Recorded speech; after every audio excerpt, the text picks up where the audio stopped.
Now to campaign 2020 and news from former South Bend, Indiana Mayor Pete Buttigieg.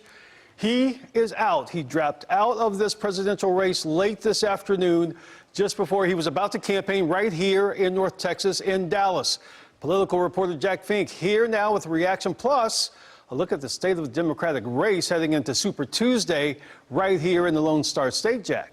Well, that's right, Steve. Pete Buttigieg never made it to Dallas and instead flew from Selma, Alabama to South Bend, Indiana, where he made it official. Just last month, he finished first in Iowa and came in a close second in New Hampshire, but he lost momentum in the more diverse states. The truth is that the path has narrowed to a close for our candidacy, if not for our cause. Pete Buttigieg told his supporters he's dropping out of the race to help his party come together. News that he was quitting came as his supporters gathered in downtown Dallas, an hour before he was set to hold a rally there. I'm absolutely heartbroken. I cannot believe that he dropped out. Disappointment, obviously. We've been watching him for a year, and he was my guy. I'm so disappointed. I was so excited to come see Pete. In Texas, Bernie Sanders leads the polls. The Real Clear Politics average shows him with nearly 30%. Joe Biden at nearly 21%, and Mike Bloomberg at 18%, followed by Elizabeth Warren, Buttigieg, and Amy Klobuchar.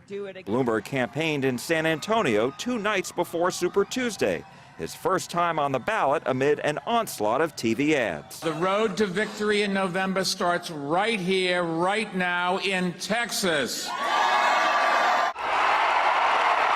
Bloomberg entered the race late because he believed Biden wasn't viable. SMU professor of political communication Stephanie Martin says people are waiting to see if Biden's bigger than expected victory in South Carolina will now consolidate support for moderate Democrats. Is this the beginning of a real comeback where South Carolina really was his firewall and people line up behind him, and some of the support that was moving toward Bloomberg starts to move away and go back to Biden? Warren supporters in Dallas, like Richard Huggins, say voters should consider her. They'll see that she's the candidate that can actually get things done. There will be pressure on Klobuchar to drop out. Biden will hold a rally at Gilley's Dallas tomorrow night. With his win in South Carolina, the delegate count is nearly tied. Sanders has 58, Biden has 50. To be nominated, a candidate needs 1,991 delegates. Mr. Biden's going to be here tomorrow, as you just mentioned. Right. So the big question tonight, because Pete didn't show up here, but where is his voters going to go now? Well, you know, everybody we asked, Steve, had a different opinion. We had different responses from everybody. One person told us he'll vote for Biden because he thought Sanders was too far to the left. Another told us Warren. 2 we spoke with already voted for Buttigieg. One said her second choice would be Sanders. The other said she'll support the Democratic nominee. Didn't really care for anybody else, but love Buttigieg. All over the map at this point. Right. 48 hours and counting for Super Tuesday. I think it'll be very clarifying on Tuesday night.